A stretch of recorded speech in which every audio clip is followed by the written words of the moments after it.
What if I told you that the heaviest weight you're carrying isn't in your hands, but in your mind? What if the person holding you prisoner isn't someone else, but you? Right now, as you watch this video, there's a 94% chance you're clinging to something. Maybe it's a relationship that ended years ago.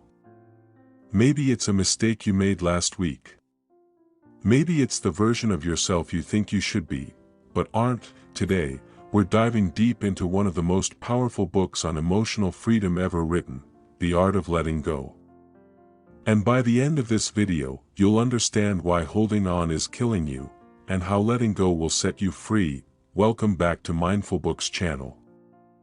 If you're new here, we break down life-changing books so you can transform your life without spending weeks reading.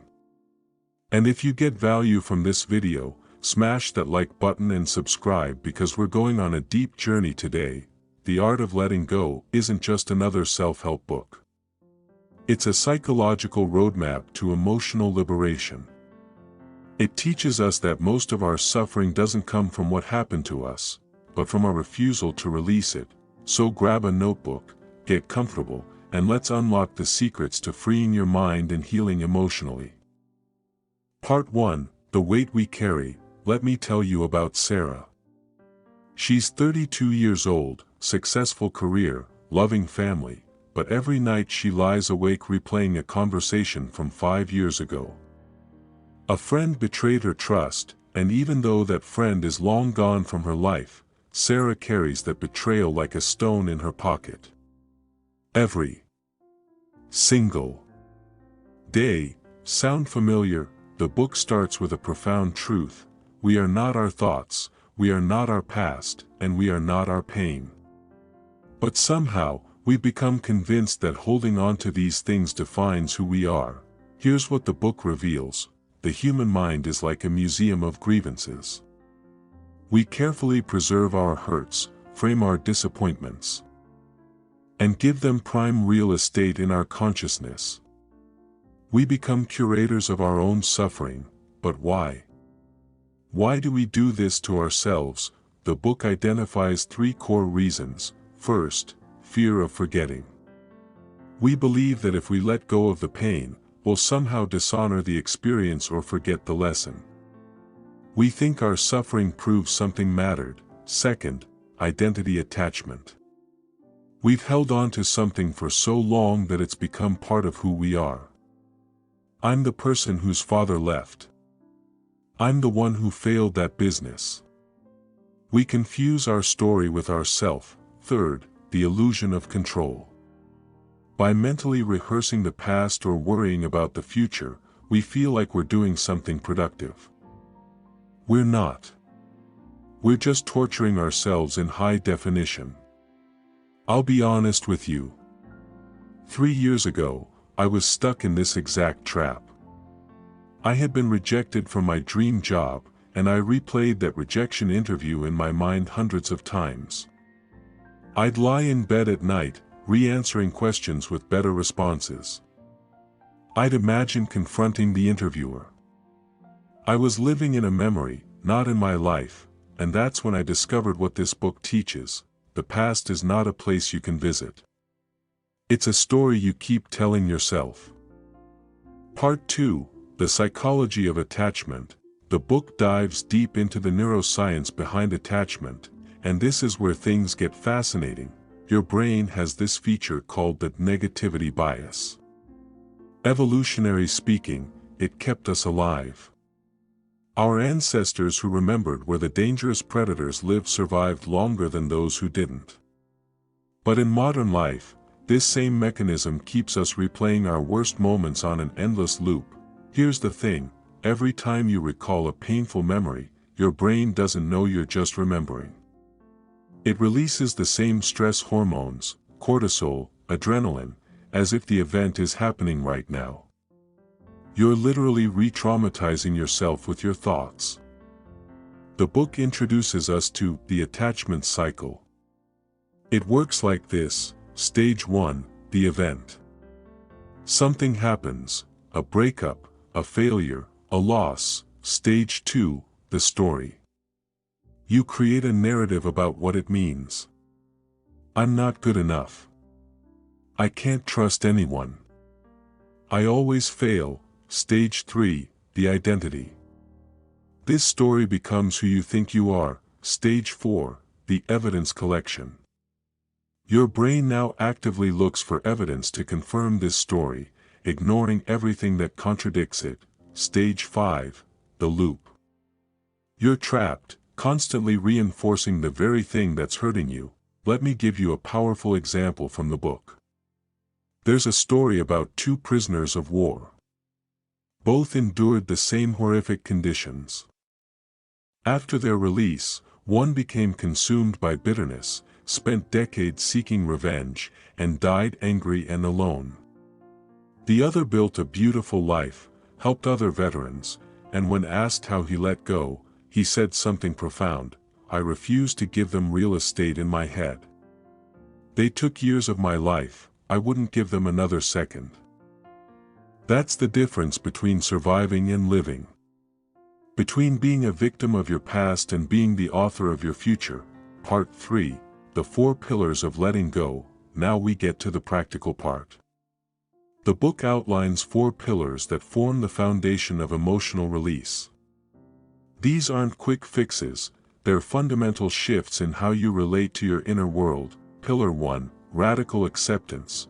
The first pillar is radical acceptance, and it's probably the hardest. Here's what it means. Accepting something doesn't mean you agree with it, like it, or condone it. It means you stop fighting with reality. The book says, what happened, happened. No amount of mental protest will change the past. The only thing your resistance accomplishes is keeping you chained to the moment you most want to escape. Think about it. How many times have you caught yourself thinking, I can't believe they did that, or this shouldn't have happened? Every time you do that, you're arguing with reality. And reality doesn't care about your arguments. Here's a technique from the book called the reality statement. When you catch yourself resisting what is, you literally say out loud, this is what happened. I don't have to like it, but I acknowledge it as real. Then take 3 deep breaths. A woman named Jennifer used this technique after her husband left her. For months, she kept saying, I can't believe he left. The book taught her to shift to, he left. That is the reality. It hurts, but it's real. This simple shift moved her from mental resistance to emotional processing. Within weeks, she started healing. Pillar 2, compassionate witnessing. The second pillar is about how you talk to yourself about your pain. Most of us are brutal to ourselves. We add judgment on top of hurt. I'm so stupid for trusting him. I should be over this by now. What's wrong with me? The book teaches something revolutionary. You need to witness your pain without becoming it. Imagine your emotions are weather. Sometimes it storms, sometimes it's sunny. Compassionate witnessing means you're like a person standing at the window, watching the storm, acknowledging it, but not running outside to dance in the lightning. Here's the practice. When painful emotions arise, instead of saying, I am sad, or I am angry, say, I notice sadness is present, or I notice anger arising. This tiny linguistic shift creates space between you and the emotion. You're not the emotion, you're the one aware of it. Mark, a therapist featured in the book, used this with his own grief after losing his mother. Instead of drowning in, I'm devastated, he practiced, devastation is moving through me. This allowed him to feel fully without being consumed. Pillar 3, the meaning revision. This pillar is about rewriting the stories we tell about our experiences. The book makes this clear. Events have no inherent meaning. We assign meaning. And we can reassign it. A failure isn't just a failure. It's either proof I'm worthless or evidence I had the courage to try.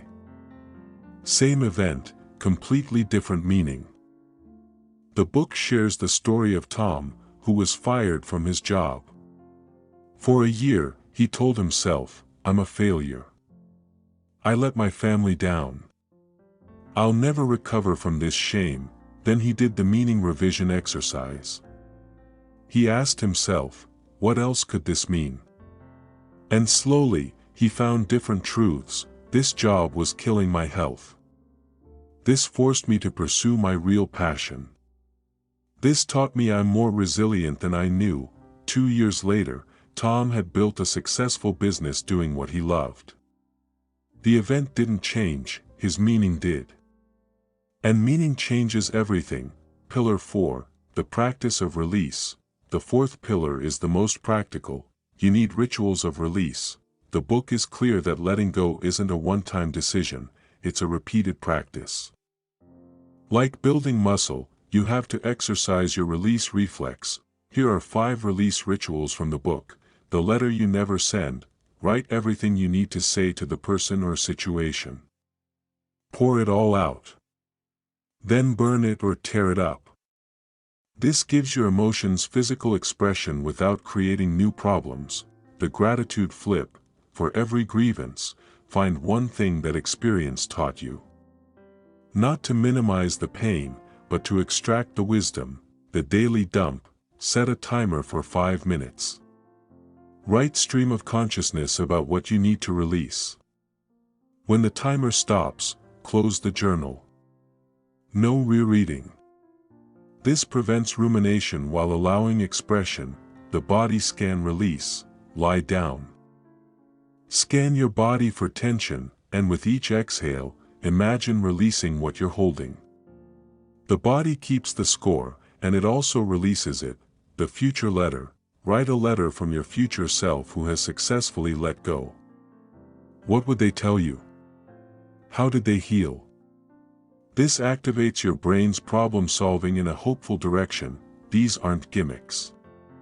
They're scientifically backed methods that interrupt the neural pathways of rumination and create new patterns. Part 4. Letting go of specific burdens. The book dedicates entire chapters to specific types of release because different attachments require different approaches. Letting go of relationships, 20 to 2200 hours, whether it's a romantic breakup, a friendship that faded, or a family member who hurt you. Relationship loss is uniquely painful because it involves both the person and the future you imagine with them. The book reveals something crucial. You're not just grieving the person, you're grieving the version of yourself that existed in that relationship. When someone leaves, a part of your identity leaves with them. That's why it feels like you've lost yourself. The release process involves 3 stages. First, grieve the relationship fully. Don't skip this. Set a time limit if you need to, but allow yourself to feel it completely. The book suggests 20 minutes a day of allowed grieving rather than occasional all-day breakdowns. Second, reclaim your identity. Make a list of who you were before the relationship and who you want to be after. You're not going back, you're going forward to a new you. Third, release with blessing. This doesn't mean reconciliation. It means mentally wishing them well and releasing your need for them to be different than they are. Emma used this process after a divorce. She wrote, "I release the marriage, I release who I was as a wife, and I reclaim my wholeness as Emma." She read this daily for a month. She said it felt like taking off heavy clothes, piece by piece, until she was light again. Letting go of mistakes and regrets, this is big. The book says that regret is one of the most toxic forms of self-punishment because it's self-inflicted. Here's the truth. You made the best decision you could with the information, awareness, and emotional state you had at that moment. Your current self has more information. Judging your past self with your present knowledge is unfair. When regret strikes, ask yourself, did I have malicious intent? Usually no. What did I learn? There's always something. If I could talk to my past self, what would I say? Usually, I understand why you did that. This shifts regret from punishment to wisdom, letting go of control and expectations. The book has an entire chapter on this because it's the root of so much suffering. We create elaborate expectations, how people should behave, how life should unfold, how we should be, and then we suffer when reality doesn't comply. Expectations are premeditated resentments. Every expectation is a future disappointment waiting to happen. The alternative? Preferences. You can prefer things go a certain way without demanding they must.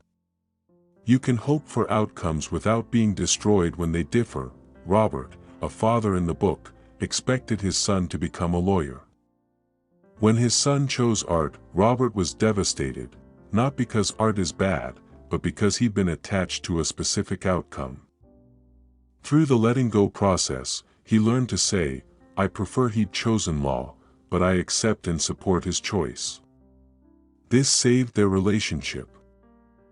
Letting go of who you thought you'd be, this one hits different. Sometimes the hardest thing to release is the version of yourself you thought you'd become. The book says, you're mourning a person who never existed. That's not failure, that's evolution. Maybe you thought you'd be married by now. Maybe you thought you'd be wealthy or famous. Maybe you thought you'd be thinner, smarter, more successful. And instead, you're you. The practice here is radical self-acceptance. I release who I thought I should be, and I embrace who I actually am. Because the person you are right now, with all your failures and flaws, is the only person you can actually be. And that person is enough. Part 5, The Transformation, Life After Letting Go. So what happens when you actually do this work? When you release what you've been clutching for years, the book describes it as emotional liberation, and it manifests in surprising ways. Sign 1, Mental Space, 26 to 30-27 to 15. First, you get your mind back. All that energy you were using to maintain your grievances, replay your hurts, and reinforce your stories, suddenly it's available for creativity, joy, and presence. People report feeling like they've woken up from a dream. Colors are brighter. Conversations are richer. Life is happening in the present, not in the shadow of the past. Sign 2, Improved Relationships. Second, your relationships transform. When you're not carrying old wounds, you stop projecting them onto new people. You stop making others pay for what someone else did. The book shares case after case of people who couldn't find love until they released their ex. Not because the universe was punishing them, but because they were emotionally unavailable, still in a relationship with a ghost. Sign 3, Authentic Success. Third, you become more successful, not because letting go is a hustle tactic, but because you're no longer sabotaging yourself with limiting beliefs and past failures. When you release, "I always fail," you're free to try.